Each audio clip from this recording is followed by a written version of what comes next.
bunch of gamers, one channel, and tons of games. This must be...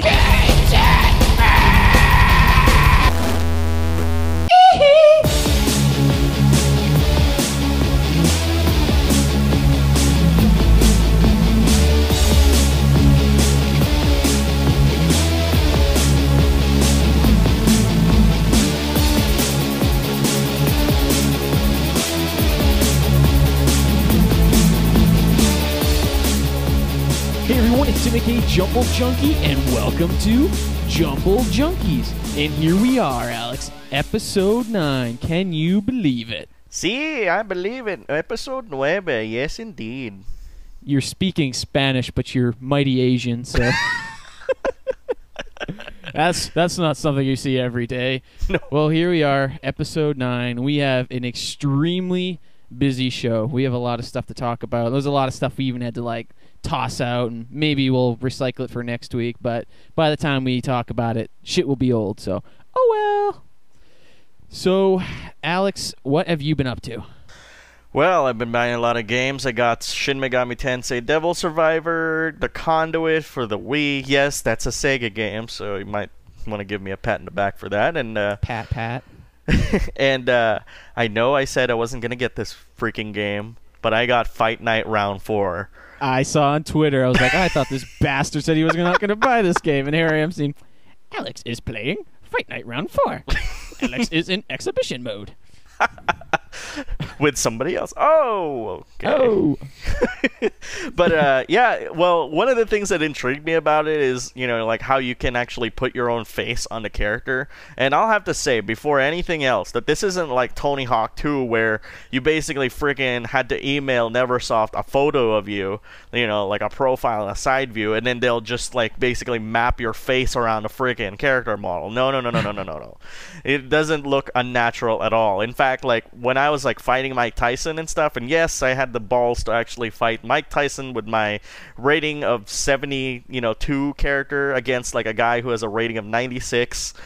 Yeah, it was really creepy watching myself get the shit kicked out of him by, Iron Mike. Really scary shit. Alex, I'm gonna knock you out. Does it look like, in World of Warcraft during Halloween? I here bring up World of Warcraft again, but remember in Halloween where you'd trick or treat and you get the mask and it just looks like big, big flat thing that's on a circle? No. What they do is something really crazy. So they basically what they do in the background, you don't see this at all, is that they desaturate the photo that they take from you, and you get a profile view and a full-on view. And what you do is you have to map certain elements. You tell the game, okay, this is where the left eye is, this is where the right eye is, this is where the nose ends. And what it'll do is it'll turn it into black and white, map it around the face, and create the geometry based off of the information that it gets from what you say the face is. And then right after it does that, it applies the skin texture above it. And if you had facial hair or anything like that, it also puts that in as well. So it's a very accurate representation of what it looks like. So my character doesn't look out of place at all. Well, except for the fact that, I'm pretty much overweight. The guy is 6'6", and he has 250 pounds and has Mike Tyson's physique. Oh! You could just be a fatter version of Manny Pacquiao. That's He's impossible, jeez. Well, I've been playing Garou, or however you want to pronounce it, Mark of the Wolf.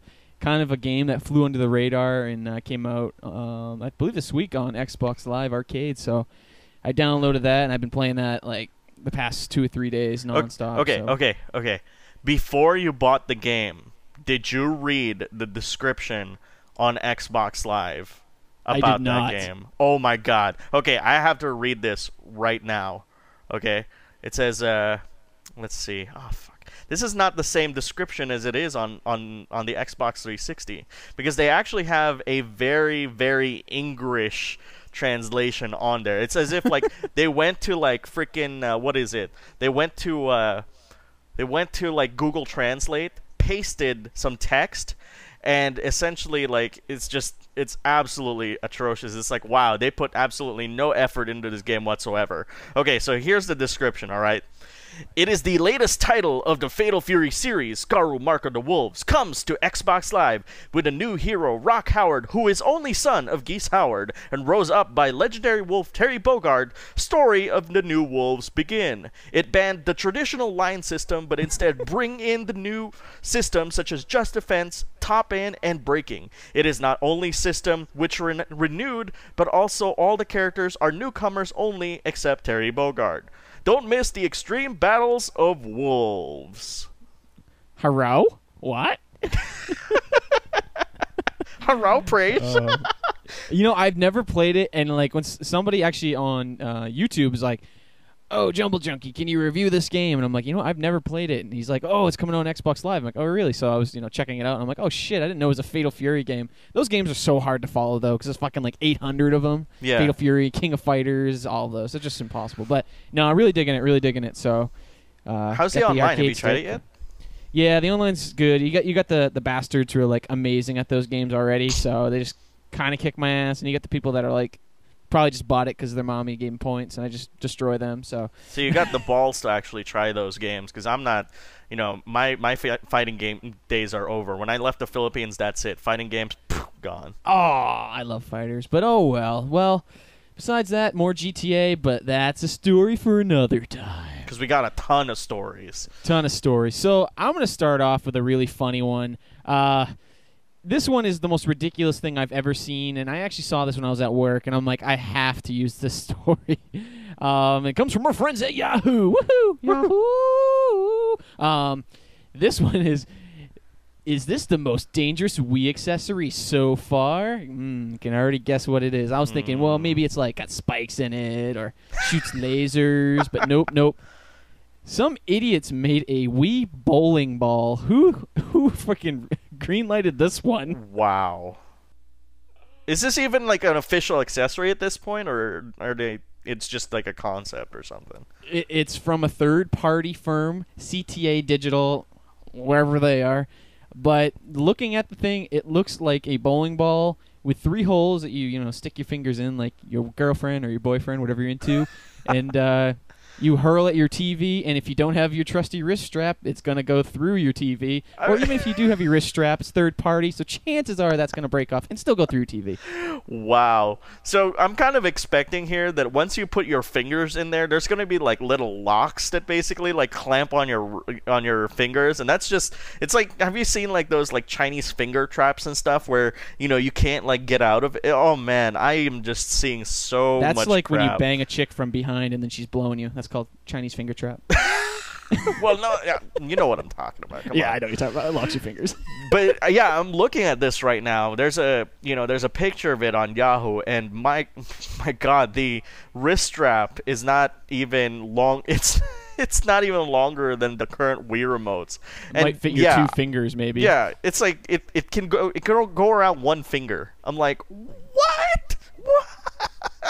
Oh, such a terrible idea. It'd be different if like you stuck your hand in the ball and like held onto like a handle at least. You know what I mean? So you have a better grip. You're holding it like a bowling ball, which is meant to be released. Yes. So this is by far the worst thing I've ever seen.